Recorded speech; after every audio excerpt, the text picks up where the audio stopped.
Breaking news చూస్తున్నాం. గన్నవరం మాజీ MLA Vallabhaneni Vamsi తీవ్ర అస్వస్థతకు గురయ్యారు. పోలీస్ కస్టడీలో ఉన్న వంశీ శ్వాసకోశ సంబంధిత సమస్యలతో తీవ్రంగా ఇబ్బంది పడుతున్నారు. దీంతో మెరుగైన వైద్యం కోసం గుంటూరు ప్రభుత్వాసుపత్రికి వల్లభనేని వంశీని తరలించారు. నకిలీ ఇళ్ల పట్టాల కేసులో రిమాండ్ ఖైదీగా ఉన్నాడు వంశీ.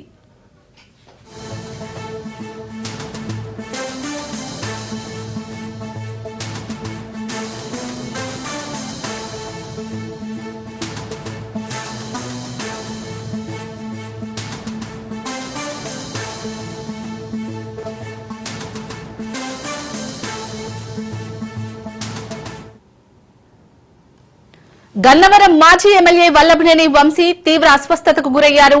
పోలీస్ కస్టడీలో ఉన్న వంశీ శ్వాసకోశ సంబంధిత సమస్యలతో తీవ్రంగా ఇబ్బంది పడుతున్నారు. దీంతో మెరుగైన వైద్యం కోసం గుంటూరు ప్రభుత్వాసుపత్రికి వల్లభనేని వంశీని తరలించారు.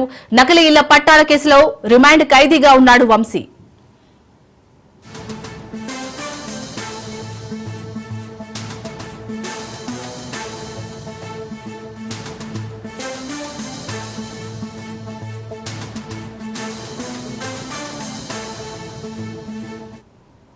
ఇదే అంశానికి సంబంధించి పూర్తి డీటెయిల్స్ మా ప్రతినిధి రమేష్ అందిస్తారు. రమేష్, ప్రస్తుతం వల్లభనేని వంశీ ఆరోగ్య పరిస్థితి ఏ విధంగా ఉంది? అప్డేట్స్ ఏంటి? శాలిని, ఏదైతే మరి వల్లభనేని మాజీ ఎమ్మెల్యే వల్లభనేని వంశీ ఆరోగ్య పరిస్థితి కూడా విషమంగా ఉందని చెప్పుకోవచ్చు. ఏదైతే మొన్న 2 రోజుల పాటు శుక్రవారం శనివారం మరి కస్టడీకి తీసుకున్నటువంటి కంకిపాడు సంబంధించినటువంటి కేసుకు సంబంధించి ఇళ్ల పట్టాలకు సంబంధించినటువంటి కేసులో అదుపులో తీసుకున్నటువంటి సమయంలోనే ఆయన అస్వస్థతకి గురయ్యారు. ఈ నేపథ్యంలోనే విజయవాడ ప్రభుత్వ ఆసుపత్రికి తరలించారు. అయితే పూర్తిగా ఆయన ఆరోగ్య పరిస్థితి చాలా ఇబ్బందికరంగా ఉన్నటువంటి నేపథ్యంలో కూడా ఆమె సతీమణి కూడా న్యాయమూర్తిని ఆశ్రయించారు. మెరుగైన వైద్యం అందించాలంటూ కూడా ఆమె కోర్టుని ఆశ్రయించారు. ఈ నేపథ్యంలోనే మరోసారి ఆయన అస్వస్థతకి గురైనటువంటి నేపథ్యంలో కూడా మరి మెరుగైన వైద్యం కోసం కూడా గుంటూరు జీజీహెచ్ కి తీసుకొచ్చారు. ఉదయం గుంటూరు జీజీహెచ్ తీసుకొచ్చినటువంటి సమయంలో ఆయనకి వైద్యులైతే మాత్రం ప్రస్తుతం ఆయనకి వైద్య సేవలు అందిస్తున్నటువంటి పరిస్థితి అయితే కనపడుతుంది. అయితే ఈ కేసుకు సంబంధించి కూడా దాదాపు నెలల తరబడి ఆయన రిమాండ్ ఖైదీగా ఉన్నటువంటి నేపథ్యంలో కూడా మరి రాజకీయ వేడి రగులుతున్నటువంటి పరిస్థితి కనపడుతుంది. అటుపక్క మాజీ మంత్రిగా ఉన్నటువంటి పేరు నాని వంశీ ఆరోగ్య పరిస్థితి విషమంగా ఉంది. ఏదైనా జరిగితే ప్రభుత్వమే బాధ్యత వహించాలంటూ కూడా ఆయన ప్రభుత్వం పైన కూడా తీవ్ర స్థాయిలో కూడా విమర్శలు అయితే చేస్తున్నటువంటి పరిస్థితి అయితే కనపడుతుంది. అయితే చట్టం తన పని చేసుకుపోతుందంటూ కూడా అటు టీడీపీ నేతలు, కూటమి ప్రభుత్వానికి సంబంధించినటువంటి నేతలు కూడా చెప్తున్నటువంటి పరిస్థితి అయితే కనపడుతుంది. ఏది ఏమైనా వంశీ ఆరోగ్య పరిస్థితి చాలా ఇబ్బందికరమైన పరిస్థితి ఉన్నప్పటికీ కూడా మరి మెరుగైన వైద్యం కోసం మరి ప్రైవేట్ ఆసుపత్రికి తరలించాలంటూ కూడా మరి కుటుంబ సభ్యులు వేసుకున్నటువంటి పిటిషన్ కి మరి న్యాయమూర్తి ఏ విధంగా మరి డైరెక్షన్ ఇస్తాడనేది కూడా వేచి చూడాల్సినటువంటి పరిస్థితి కనపడుతుంది. ప్రభుత్వ ఆసుపత్రిలో తూతు మంత్రంగా వైద్య సేవలు అందేటువంటి నేపథ్యంలో ఖచ్చితంగా ఆయన్ని ప్రభుత్వ ఆసుపత్రి కాకుండా కూడా మరి ప్రైవేట్ వైద్యశాలకు కూడా మరి పంపించాలంటూ కూడా వేసుకున్నటువంటి పిటిషన్ ని మరి న్యాయమూర్తి ఎలాంటి సూచనలు చేస్తారనేది కూడా వేచి చూడాల్సినటువంటి పరిస్థితి. ఏది ఏమైనా వంశీ ఆరోగ్య పరిస్థితి పట్ల అటు వైసీపీ మాటలు, అదేవిధంగా టీడీపీ నేతల మధ్య కూడా కొంత మాటల యుద్ధం కొనసాగుతున్నటువంటి పరిస్థితి అయితే కనపడుతుంది. Shalini, right, thank you Ramesh.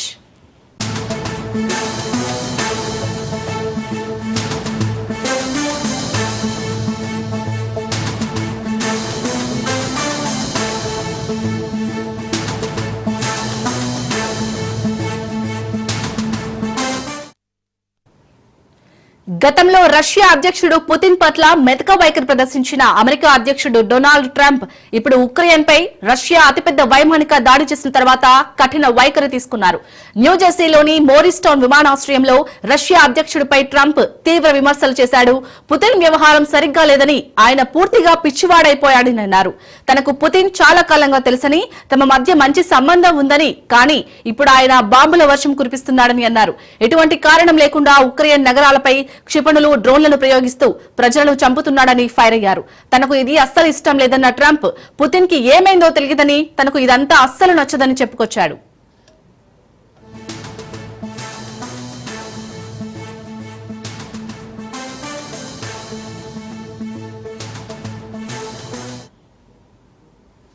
గతంలో రష్యా అధ్యక్షుడు పుతిన్ పట్ల మెతక వైఖరి ప్రదర్శించిన అమెరికా అధ్యక్షుడు డొనాల్డ్ ట్రంప్ ఇప్పుడు ఉక్రెయిన్ పై రష్యా అతిపెద్ద వైమానిక దాడి చేసిన తర్వాత కఠిన వైఖరి తీసుకున్నారు. న్యూజెర్సీలోని మోరిస్టౌన్ విమానాశ్రయంలో రష్యా అధ్యక్షుడిపై ట్రంప్ తీవ్ర విమర్శలు చేశాడు. పుతిన్ వ్యవహారం సరిగ్గా లేదని, ఆయన పూర్తిగా పిచ్చివాడైపోయాడని అన్నారు. తనకు పుతిన్ చాలా కాలంగా తెలుసని, తమ మధ్య మంచి సంబంధం ఉందని, కానీ ఇప్పుడు ఆయన బాంబుల వర్షం కురిపిస్తున్నాడని అన్నారు.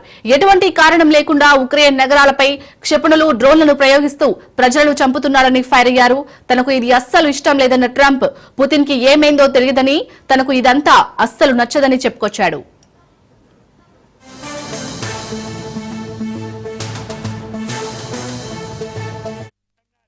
With what Putin's doing, he's killing a lot of people, and I don't know what the hell happened to Putin. I've known him a long time, always gotten along with him, but he's sending rockets into cities and killing people, and I don't like it at all, okay? We're in the middle of talking, and he's shooting rockets into Kiev and other cities.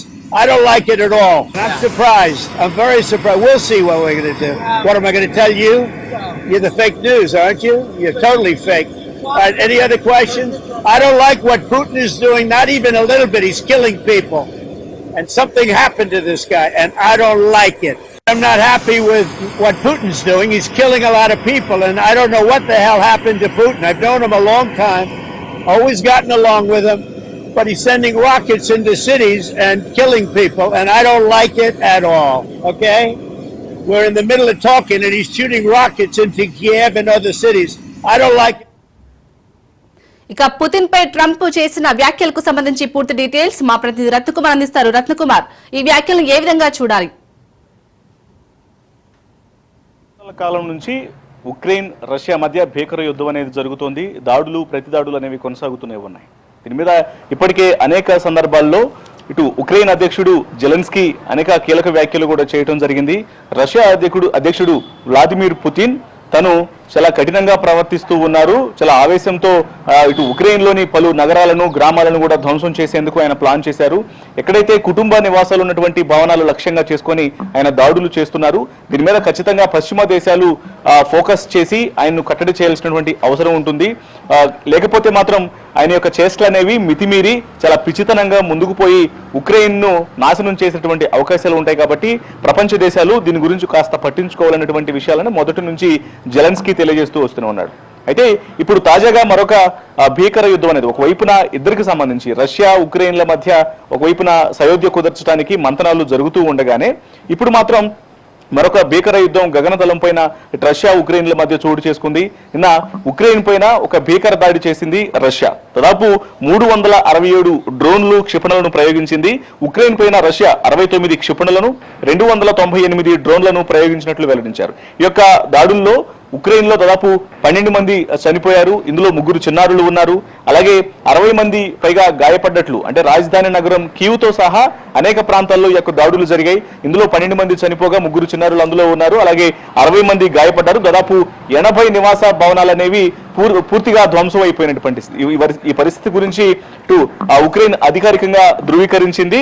అయితే ఇక్కడ ఉన్నటువంటి కొన్ని ఏవైతే attacks అనేవి జరుగుతున్నాయో, attacks జరుగుతున్నటువంటి సందర్భంలోనే స్థానికంగా ఉన్నటువంటి ప్రజలందరూ కూడా అండర్ గ్రౌండ్ లైన్స్ లో ఉన్నటువంటి మెట్రో స్టేషన్ల కిందకి వెళ్లి అక్కడ తలదాచుకునేటువంటి ప్రయత్నాలు చేస్తున్నారు అనేది మనకు అందుతున్నటువంటి సమాచారం. అయితే ఈ వ్యవహారం మీద ఇప్పుడు జెలెన్స్కీ కూడా స్పందిస్తూ ప్రపంచ దేశాలు, దీని పశ్చిమ దేశాలు ముఖ్యంగా పట్టించుకోవాలి. ముఖ్యంగా ఈ విషయంలో అమెరికా జోక్యం చేసుకోవాల్సినటువంటి అవసరం ఉంది. అమెరికా రష్యాను హెచ్చరించకపోతే మాత్రం రష్యా ప్రవర్తన మితిమీరి ఇబ్బందికరమైనటువంటి పరిస్థితులు తలెత్తినటువంటి అవకాశాలు ఉంటాయి. కాబట్టి దీని మీద అమెరికా మౌనం విడాలనేటువంటి విషయాలన్నింటినీ కూడా మెన్షన్ చేస్తూ జెలెన్స్కీ తెలపడం జరిగింది. అయితే ఆయన తెలిపిన వెంటనే, ఎందుకంటే నిన్న ఆదివారం రోజే దాదాపు 303 మంది ఖైదీలను ఇరు దేశాలు కూడా మార్పిడి చేసుకున్నాయి. అంటే వారి జైల్లో ఉన్నటువంటి ఖైదీలను అమెరికాకు సంబంధించినటువంటి ఖైదీలు ఎవరైతే ఉక్రెయిన్ జైల్లో ఉన్నారో వారిని విడుదల చేయడం జరిగింది ఉక్రెయిన్. అలాగే ఉక్రెయిన్ కు సంబంధించినటువంటి ఖైదీలు ఎవరైతే అమెరికా జైళ్లలో ఉన్నారో, ఇటు రష్యా జైళ్లలో ఉన్నారో, ఆ రష్యా జైళ్లలో ఉన్నటువంటి వాళ్ళందరినీ కూడా మార్పిడి చేసుకోవడం జరిగింది. సో ఈ రకమైనటువంటి ప్రయత్నాలు చేస్తూ ఉండగానే సయోధ్య కుదుర్చుకున్నటువంటి సందర్భంలోనే మరోవైపు మంతనాలు అనేవి సయోధ్య కుదుర్చుకోవడం కోసం ఒకవైపున సుదీర్ఘకాలం నుంచి మంతనాలు జరుగుతూ ఉండగానే ఈ రకమైనటువంటి దాడులు చేయడం అనేది సరైంది కాదు, దీని మీద ఖచ్చితంగా చర్యలు తీసుకోవాలనే విషయాలను తెలుపుతూ చేస్తూ ఖచ్చితంగా అమెరికా స్పందించాలంటూ అటు ఉక్రెయిన్ అధ్యక్షుడు జెలెన్స్కీ తెలియజేయడం జరిగింది. ఇక అందులో భాగంగానే ఇప్పుడు తాజాగా ఈ యొక్క వార్కు సంబంధించి యుద్ధం పైన రష్యా ప్రవర్తించినటువంటి తీరు మీద అమెరికా అధ్యక్షుడు ట్రంప్ కొన్ని వ్యాఖ్యలు చేశారు. ఆయన స్పందించడం జరిగింది. రష్యా అధ్యక్షుడు పుతిన్ యొక్క ప్రవర్తన అనేది చాలా క్రేజీగా వెళ్తోంది, చాలా పిచ్చితనంతో ప్రవర్తిస్తున్నాడు. ఆయన మితిమీరిన ప్రవర్తన ఇలా ఎందుకు ప్రవర్తిస్తున్నాడు అనేది తమకు ఏమాత్రం అర్థం కావట్లేదు. ఏకంగా ఉక్రెయిన్ ను సర్వనాశనం చేయడమే లక్ష్యంగా ఆయన ఈ దాడులు చేస్తున్నట్లుగా తమకు అర్థం అవుతోందనేటువంటి విషయాలకు సంబంధించి ఆయన మెన్షన్ చేయడం జరిగింది. అలాగే ఉక్రెయిన్ లో ఉన్నటువంటి నగరాలన్నిటి మీద కూడా దాడులు చేస్తూ ప్రజలను ఇట్లా ప్రాణాలు హరించడం అనేది సరైనటువంటి పద్ధతి కాదు, తాము దీన్ని ఖండిస్తున్నాము, కొంత ఆలోచన చేసి ప్రవర్తించాలనేటువంటి విషయాలన్నీ కూడా మెన్షన్ చేస్తూ ట్రంప్ స్పందించారు. ఇక దీని మీద అసలు ఇటువంటి అంటే పుతిన్ నాకు చాలా సన్నిహితుడు, మిత్రుడు అయినప్పటికీ కూడా ఆయన ఇప్పుడు ప్రవర్తిస్తున్నటువంటి విధానం అనేది నాకు అసలు నచ్చడం లేదు, ఆయన పూర్తిగా పిచ్చివాడై ఇలా ప్రవర్తిస్తున్నాడు అనేటువంటి కొన్ని కఠిన వ్యాఖ్యలు చేయడం జరిగింది. సో మరి దీని మీద ఇప్పుడు కొంత ఆసక్తికరమైనటువంటి పరిణామాలు అనేవి చోటు చేసుకుంటాయి. అసలు ఏం జరగబోతుందని ఒక సందిగ్ధత ఏర్పడింది. ఎందుకంటే జెలెన్స్కీకి ఇప్పటికే కొంత మనం రీసెంట్ గా చూడటం జరిగింది. ఇటు వైట్ హౌస్ వేదికగా జరిగినటువంటి ఒక సమావేశంలో ఉక్రెయిన్ అధ్యక్షుడు జెలెన్స్కీకి అలాగే అమెరికా అధ్యక్షుడు ట్రంప్ మధ్య జరిగినటువంటి సంభాషణల్లో ఇరువురి మధ్య కొంత ఇబ్బందికరమైనటువంటి పరిస్థితి తలెత్తింది. ఉక్రెయిన్ అధ్యక్షుడు జెలెన్స్కీ ఇటు అగ్రరాజ్యాధినేత ఇటు ట్రంప్ వ్యాఖ్యలకు సంబంధించి ఆయన కొంత వ్యతిరేకతను కూడా వ్యక్తం చేశారు. పూర్తిగా ఉక్రెయిన్ తాము మీ కనుసనల్లో ఉంది అని అనుకుంటే మీ పొరపాటే, ఖచ్చితంగా మేము రష్యా యొక్క తీరును కూడా ప్రతిఘటిస్తామనేటువంటి విషయాలను కూడా తెలియజేయడం జరిగింది. కానీ అదే సందర్భంలో అమెరికా అధ్యక్షుడు ట్రంప్ జెలెన్స్కీకి కొన్ని హెచ్చరికలను కూడా జారీ చేశారు. ఖచ్చితంగా మేము అణు ఆయుధాలను ఇచ్చి మేము ఆదుకుంటే తప్ప లేకపోతే మాత్రం ఉక్రెయిన్ అనేది సర్వనాశనం అయిపోతుంది, దీన్ని జాగ్రత్తగా గుర్తుంచుకొని ప్రవర్తించాలన్నటువంటి అన్ని అంశాలను కూడా వైట్ హౌస్ వేదికగా వాళ్ళిద్దరు మాట్లాడుకోవడం జరిగింది. ఆ తర్వాత ఇరువురు ఇటు సోషల్ మీడియా వేదికగాను తర్వాత పలు సందర్భాల్లో కలుసుకుని ఆ జరిగినటువంటి విషయాలన్నింటి మీద కొంత సయోధ్యకు వచ్చారు. ఎటువంటి ఇబ్బందికరమైన పరిస్థితి లేకుండా ఖచ్చితంగా అమెరికా అనేది మాకు ఎప్పుడు తోడుగానే ఉంటుంది, తమ సహకారం అనేది ఎప్పుడు అమెరికా సహకారం అనేది తమకు కావాలనేటువంటి విషయాలన్నింటినీ కూడా జెలెన్స్కీ తెలియజేయడం జరిగింది. ఇక ఇప్పుడు ముఖ్యంగా గత 3 సంవత్సరాల నుంచి రష్యాతో ఉక్రెయిన్ కు జరుగుతున్నటువంటి యుద్ధానికి సంబంధించి ఇప్పుడు ఎంత భీకర దాడి ఈ మధ్య కాలంలో చోటు చేసుకున్నటువంటి యొక్క భీకర దాడి మీద ఖచ్చితంగా చర్యలు తీసుకోవాల్సినటువంటి అవసరం ఉంది అంటూ జెలెన్స్కీ చెప్పడము, ఆయన ఖచ్చితంగా అమెరికా స్పందించాలి అంటూ ఆయన తెలిపిన వెంటనే ఇప్పుడు అమెరికా అధ్యక్షుడు డొనాల్డ్ ట్రంప్ పుతిన్ వ్యవహారాన్ని ఖండిస్తూ కూడా ఆయన ఈ వ్యాఖ్యలు చేయడం జరిగింది. Right, thank you Ratna Kumar. AP మంత్రి కందుల దుర్గేష్ మాట్లాడుతున్నారు, లైవ్ లో చూద్దాం. ఏ ఒక్క నియోజకవర్గానికో 2 నియోజకవర్గాలకో పరిమితమైన ప్రాజెక్టు కాదు ఇది. రాజమండ్రిలో ఉన్నటువంటి హేవలార్ బ్రిడ్జి, అదేవిధంగా కడియంలో ఉన్నటువంటి అంటే రాజమండ్రి రూరల్లో ఉన్నటువంటి కడియం నర్సరీలు, అదేవిధంగా కొవ్వూరు ప్రాంతం కొవ్వూరు నియోజకవర్గం, ఆ పైన నిడదవోలు నియోజకవర్గంలో కోట సత్యమ్మ తల్లి టెంపుల్, ఇవన్నీ కలిపి ఇది ఒక పర్యాటక రంగ ప్రాజెక్టు. కేవలం ఏ ఒక్క నియోజకవర్గానికో ఏ ఒక్క ప్రాంతానికో పరిమితమైనది కాదు. అఖండ గోదావరి ప్రాజెక్ట్ని ఒక సమగ్రమైనటువంటి ప్రాజెక్టుగా, పర్యాటక రంగ ప్రాజెక్టుగా, ముఖ్యంగా ఎంతో కాలంగా వేచి ఉన్నటువంటి మనం బ్రిడ్జి లంకలో కార్యక్రమాలు నిర్వహించుకోవాలనేటువంటిది కానీ, హేవలాక్ బ్రిడ్జిని సుందరీకరించడం అనేటువంటి మాట కానీ, దాన్ని వాడుకలోకి తీసుకొచ్చేటువంటి అంశం కానీ, అదేవిధంగా కడియం నర్సరీల యొక్క అందాలని ప్రపంచవ్యాప్తంగా తెలియజెప్పడం కానీ, అదేవిధంగా కొవ్వూరు ప్రాంతంలో ఉన్నటువంటి ఆ గోష్పాద క్షేత్రంలో ఉన్నటువంటి అంశాలని ప్రపంచ పర్యాటకులకి పరిచయం చేయటం విషయంలో కానీ, ఈ ప్రాంతంలో కోరుకున్న వారికి కొలువై నిలిచినటువంటి కోట సత్యమ్మ తల్లి టెంపుల్కు సంబంధించినటువంటి పర్యాటక అంశాలని జొప్పించడం కానీ, ఇవన్నీ కలిపి దీన్ని ఒక పర్యాటక ప్రాజెక్టుగా తయారు చేయడంలో చాలా కృషి చేశాం. ఈ కూటమి ప్రభుత్వం వచ్చిన వెంటనే ముఖ్యమంత్రి శ్రీ చంద్రబాబు నాయుడు గారు ఇచ్చినటువంటి ఆదేశాల మేరకు, వారు ఇచ్చినటువంటి ప్రత్యేకమైన సూచనల మేరకు దీన్ని ఒక సమగ్రమైనటువంటి ప్రాజెక్ట్గా తయారు చేయడానికి చాలా ప్రయత్నించాం. మా డిపార్ట్మెంట్ అంతా కృషి చేసింది. దీనికి ఒక అద్భుతమైన డిపిఆర్ కూడా తయారు చేసి కేంద్ర ప్రభుత్వానికి అందజేశాం. గజేంద్ర సింగ్ షెకావత్ గారితో 2-3 పర్యాయాలను ప్రత్యక్షంగా వారిని కలిసి రిక్వెస్ట్ చేసి దీన్ని శాంక్షన్ చేయాల్సిందిగా కోరుకున్నాం. దానికి సహకరించినటువంటి మన డిప్యూటీ సీఎం శ్రీ పవన్ కళ్యాణ్ గారు, అదేవిధంగా మన పార్లమెంట్ సభ్యులు శ్రీమతి గారు కూడా ప్రత్యేకమైనటువంటి ధన్యవాదాలు తెలియజేస్తూ, మొదటి వారంలో వారిద్దరి సమక్షంలో డిప్యూటీ సీఎం గారు మన పార్లమెంట్ సభ్యుల సమక్షంలో దీనికి శంకుస్థాపన చేయడానికి మనం సంపూర్ణంగా తయారై ఉన్నామనేటువంటి మాటని సందర్భంగా తెలియజేసుకుంటూ మీ అందరికీ నేను మనవి చేసేది, ఈ ప్రాజెక్టు కొన్ని పత్రికల్లో ఏదో వచ్చింది కొంత జాప్యం అనేటువంటి మాట, కానీ అది వాస్తవం కాదు. ఎందువల్లంటే దీనికి అవసరమైనటువంటి ప్రిపరేటరీ వర్క్, డిజైన్స్ అన్నీ కూడా మొన్ననే తయారైనవి. దీంట్లో పూర్తిగా టెండర్స్ కంప్లీట్ కాలేదు, ఒక సెక్షన్ వరకు టెండర్స్ కంప్లీట్ అయినాయి. దాని మేరకు త్వరలోనే దీన్ని ప్రాజెక్ట్ని పట్టాలెక్కించడానికి కూడా సిద్ధంగా ఉన్నామనేటువంటి మాటని తెలియజేస్తూ, అదేవిధంగా మరో పక్కన Gandikota project, grand canyon of ఇండియాగా పేరు తెచ్చుకున్నటువంటి కడప జిల్లాలో గండికోట ప్రాజెక్టు కూడా సెంట్రల్ గవర్నమెంట్ మనకు శాంక్షన్ ఇచ్చింది. దాన్ని కూడా ఇప్పుడే టెండర్లు కన్ఫర్మ్ అయినాయి, దాన్ని కూడా త్వరలోనే స్టార్ట్ చేయడానికి ప్రారంభిస్తున్నాం. అదేవిధంగా తర్వాత సూర్యలంక బీచ్, మనకి ఉన్నటువంటి సూర్యలంక బీచ్ ఒక అద్భుతమైనటువంటి బీచ్గా మనకి గుంటూరు జిల్లాలో ఉంది. ఆ సూర్యలంక బీచ్ను కూడా పూర్తి స్థాయిలో ఆధునీకరించడానికి దానికి కూడా సెంట్రల్ గవర్నమెంట్ మనకు పూర్తి స్థాయిలో సహకరిస్తూ ఉంది. ఈ 3 ప్రాజెక్టులు వెంటనే పట్టాలు ఎక్కుతాయి. మాకు దీని యొక్క అంతిమ లక్ష్యం కూడా పుష్కరాల లోపులోనే ఇవన్నీ కూడా కంప్లీట్ చేసుకోవాలనేటువంటి ఆలోచన, ముఖ్యంగా మన అఖండ గోదావరి ప్రాజెక్ట్ని పుష్కరాల లోపులోనే పూర్తి చేయాలనేటువంటి ఆలోచన చేస్తూ ఉన్నాం. దానికి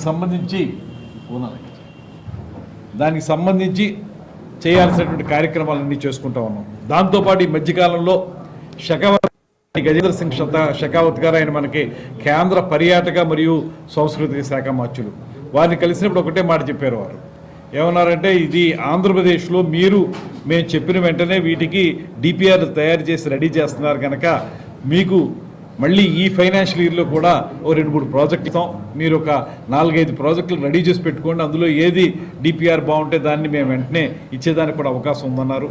ఇలాగ ప్రతి సంవత్సరం కూడా ఒక 2-3 సెంట్రల్ ప్రాజెక్టుల్ని మన రాష్ట్రంలో మనం పీపీపీ మోడ్లో, పబ్లిక్ ప్రైవేట్ పార్ట్నర్షిప్ మోడ్లో చేపట్టి నెల్లూరు జిల్లా వెంకటగిరి కోర్టుకు మాజీ మంత్రి కాకాని గోవర్ధన్ రెడ్డిని పోలీసులు తరలించారు. తొలుత స్థానిక పీహెచ్సీలో వైద్య పరీక్షలు పూర్తి చేశారు. అంతకుముందు పోలీస్ ట్రైనింగ్ సెంటర్ లో కాకానిని విచారించారు పోలీసులు. నిన్న బెంగళూరులో కాకాని గోవర్ధన్ రెడ్డిని అరెస్ట్ చేసిన పోలీసులు రాత్రి నెల్లూరుకు తరలించారు. కాగా అక్రమ మైనింగ్ కేసులో A4 గా ఉన్నారు కాకాని. 2 నెలలుగా పరారీలో ఉన్న కాకాని గోవర్ధన్ రెడ్డిని ఎట్టకేలకు పోలీసులు నిన్న అదుపులోకి తీసుకున్నారు.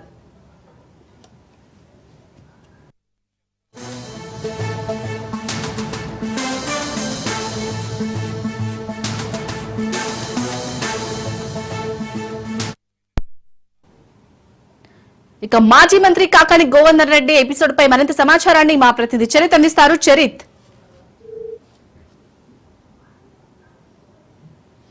మాజీ మంత్రి కాకాని గోవర్ధన్ రెడ్డి వెంకటగిరికి తరలిస్తున్నారు. వెంకటగిరికి తరలిస్తున్నటువంటి దృశ్యాలు ఇప్పుడు మనం చూస్తున్నాం.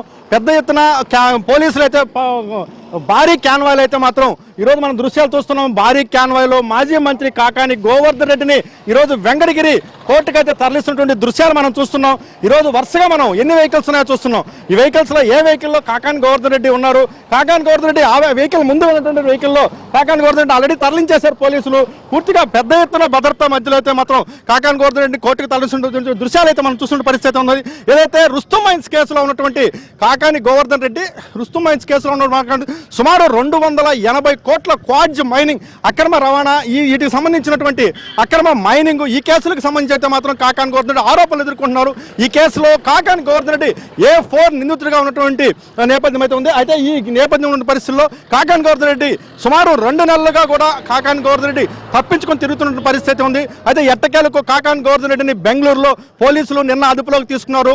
రాత్రి 1:30 ప్రాంతంలో నెల్లూరుకు తరలించారు. నెల్లూరు పోలీసు శిక్షణా కేంద్రంలో ఉంచి వేకువజామున వెంకటాచలం పిహెచ్సిలో ఆయనకి ప్రాథమిక వైద్య అనంతరం ఈరోజు ఆయన వెంకటగిరి కోర్టుకు, అంటే వాస్తవంగా అయితే గూడూరు కోర్టుకు తరలించాల్సిన పరిస్థితి. అయితే గూడూరు కోర్టులో జడ్జి అందుబాటులో లేని నేపథ్యంలో వెంకటగిరి కోర్టుకు తరలిస్తున్నారు. వెంకటగిరి కోర్టులో ఈరోజు మరికొద్ది సేపట్లో అయితే మాత్రం వెంకటగిరి కోర్టులో కాకాని గోవర్ధన్ రెడ్డిని అయితే మాత్రం కోర్టులో ఉంచేటువంటి పరిస్థితి ఉందని చెప్పాలి. ఈ ప్రధానంగా అనేకమైనటువంటి కేసులు ఉంటున్నాయి కాకాని గోవర్ధన్ రెడ్డి మీద. అక్రమ మైనింగ్, అక్రమ క్వాడ్జ్ తరలింపు, ఏదైతే పేలుడు పదార్థాల అక్రమ నిల్వ, SC/ST అట్రాసిటీ కేసు, ఈ 2 బలమైన కేసులు ఉన్నటువంటి నేపథ్యంలో అయితే ఆయనకి రిమాండ్ విధించేటువంటి అవకాశాలు కూడా బలంగా ఉన్నాయి. అయితే రిమాండ్ కానీ విధిస్తే ఎక్కడికి ఉక్రెయిన్ తరలిస్తున్నది కూడా ఒకంత ఊహాగానాలు తలెత్తున్న పరిస్థితి. తొలుత కడప అనుకున్నారు, కడపలో మహానాడు నేపథ్యం, అయితే అనంతపురం దూరం అవుతుందనేటటువంటి ఆలోచన, అలాగే నెల్లూరుకి అయితే మాత్రం శాంతి భద్రతలు తలెత్తుతాయనేటువంటి ఉద్దేశము, అలాగే గుంటూరు సెంట్రల్ జైలుకి తరలించేటటువంటి ఉద్దేశం అయితే మాత్రం ఉన్నట్టు కూడా తెలుసున్న పరిస్థితి ఉందని చెప్పాలి. ఏదేమైనప్పటికీ మాత్రం ఎన్నో రోజుల నుంచి ఉత్కంఠత పడినటువంటి వైసీపీ శ్రేణులు కాకాని గోవర్ధన్ రెడ్డిని కోర్టులో ఊరట లభిస్తుంది అనుకుంటున్న నేపథ్యం, కోర్టులో ఊరట లభించలేదు. ఈ నేపథ్యంలో అయితే మాత్రం ఖచ్చితంగా కాకాని గోవర్ధన్ రెడ్డి సుప్రీంకోర్టులో కూడా ఆయన యొక్క రక్షణ పొందేందుకు చూశారు. సుప్రీంకోర్టులో కూడా ఆయనకు చొక్కెదురైనటువంటి పరిస్థితి ఉందని చెప్పాలి. అయితే ప్రధానంగా ఈ విధి లేని పరిస్థితుల్లో కాకాని గోవర్ధన్ రెడ్డి తప్పించుకు తిరుగుతున్నాడు. రేపు 16వ తారీఖు ఉన్నటువంటి క్వాజ్ పిటిషన్ మీద ఎన్నో ఆశలు పెట్టుకుంటున్న కాకాని గోవర్ధన్ రెడ్డికి ఈరోజు నిన్న పోలీసులు అత్యంత ఆధునిక సాంకేతిక పరిజ్ఞానాన్ని ఉపయోగించి అయితే మాత్రం పోలీసులు అదుపులో తీసుకున్నారు. అంటే కాకాని గోవర్ధన్ రెడ్డి వినియోగించేటువంటి ఫోను ఒక రూట్లో ఉన్నట్టు ఒక రూట్లో, అలాగే కాకాని గోవర్ధన్ రెడ్డి మరో ఏరియాలో ఉంటూ కూడా డైవర్ట్ చేస్తూ వచ్చారు 2 నెలల నుంచి. అయితే ఈ నేపథ్యంలో పోలీసులు అత్యంత ఆధునికమైన సాంకేతిక పరిజ్ఞానం, విశ్వసనీయ సమాచారాన్ని తీసుకుని అయితే మాత్రం నిన్న అదుపులో తీసుకునే పరిస్థితి ఉందని చెప్పాలి. కాకాని గోవర్ధన్ రెడ్డికి జరిగేటటువంటి కోర్టు నేపథ్యంలో కోర్టు ఎలా ముందుకెళ్లబోతున్నది మాత్రం ఆసక్తిగా ఉన్నటువంటి పరిస్థితి. దీనిపై అయితే మాత్రం సర్వత్రా ఉత్కంఠ కొనసాగుతుంది. వైసీపీ శ్రేణులందరూ కూడా జిల్లా వైఎస్ఆర్ కాంగ్రెస్ పార్టీ కార్యాలయం గత రాత్రి నుంచి కూడా అక్కడే ఉన్నారు. కాకాని గోవర్ధన్ రెడ్డి అరెస్టు నేపథ్యం అయితే సర్వత్రా ఉత్కంఠకైతే తెరపడిందని చెప్పాలి. కెమెరామెన్ భరత్తో చరిత్ర కుమార్, రాజ్ న్యూస్, నెల్లూరు పోలీస్ శిక్షణ కేంద్రం నుండి.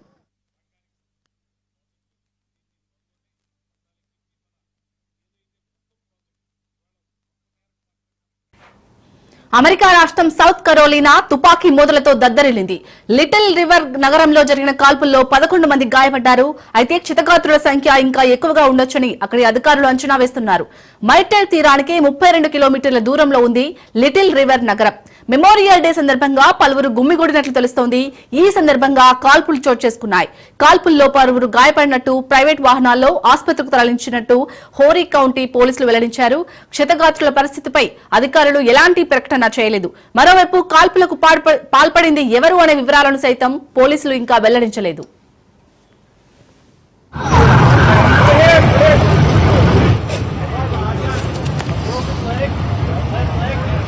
Broke his leg in a GSW.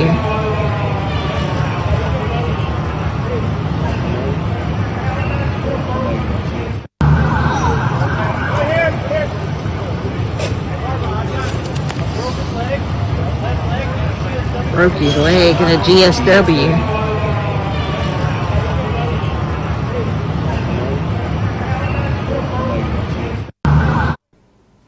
ఇస్తాంబుల్లోని డోల్మాబాస్ వర్కింగ్ ఆఫీస్ లో టర్కీ అధ్యక్షుడు రెసెప్ తయ్యిప్ ఎర్డోగాన్, పాకిస్తాన్ ప్రధానమంత్రి మహమ్మద్ షాబాజ్ షరీఫ్ మధ్య కీలక చర్చలు జరిగాయి.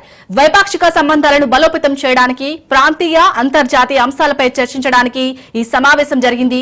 ఈ సమావేశానికి తుర్కీ విదేశాంగ మంత్రి హకన్ ఫిడాన్, రక్షణ మంత్రి యాసర్ గులేర్ కూడా హాజరైనట్లు ఎర్డోగన్ కార్యాలయం తెలిపింది. ఉగ్రవాదంపై భారత్ చర్య తీసుకున్న తర్వాత పాకిస్తాన్ ప్రధానమంత్రి Shahbaz Sharif Turkey, Iran, Azerbaijan, Tajikistan 4 దేశాల పర్యటనకు వెళ్లారు. ఇది నిన్నటి నుంచి ఈ నెల 30 వరకు కొనసాగనుంది.